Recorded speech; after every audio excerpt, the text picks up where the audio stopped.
Hazreti İsa valinin oldiga keltirildi. Vali uningdan: "Sen Yahudilarning podshoyimi?" deb so'radi.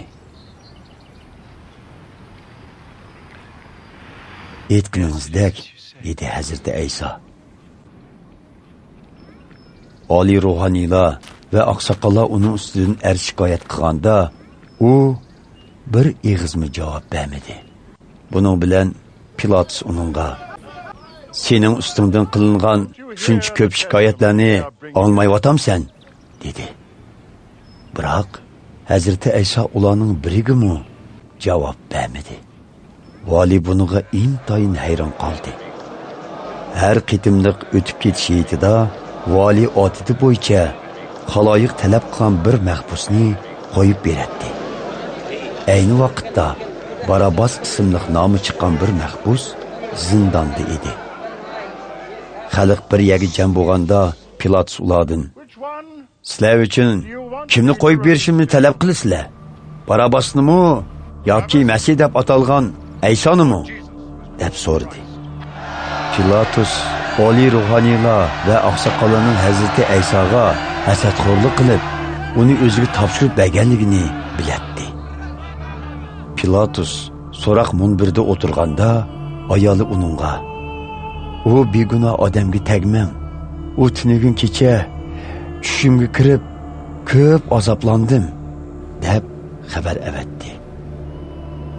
Oliy ruhaniylar va oqsoqollar bo'lsa xalqni kuchkirtib, vali Pilatusdan Barabbasni qo'yib berishni va Hazrati İsa'ni o'limga mahkum qilishni talab qildirdi.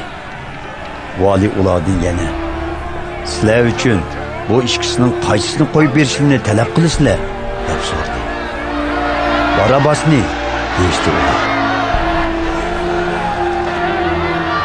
"Undaq bo'lsa, Masih deb atalgan İsa'ni qandoq bir talab qilay?" dedi Pilatus. Hammaylar bir ig'izdan: "Uni kristga mixliting" deyishdi.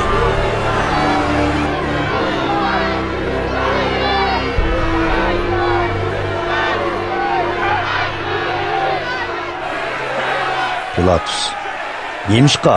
U zodi nima jinoyat o'tkazibdi?" deb so'radi. Biroq ular texmi qattiq vaqirishib: "Uni kristga mixliting" deb turishdi. Pilatus yani so'zlashning ahamiyatsiz ekanligini, bo'lmasa qalaymaqonchilik chiqadiganligini ko'rib, suv elib ko'pchilikning oldida qo'lini yuvg'ach: "Bu odamning qiniga men javobgar emas. Bu ishqa o'zinglar mas'ul bo'linglar" dedi. Bütün xalq bir ig'izdan: "Uning qinining javobgarligi bizning va bolalarimiz ustida bo'lsin" deyishdi. Buning bilan Pilatus Barabbasni ularga chiqarib berdi.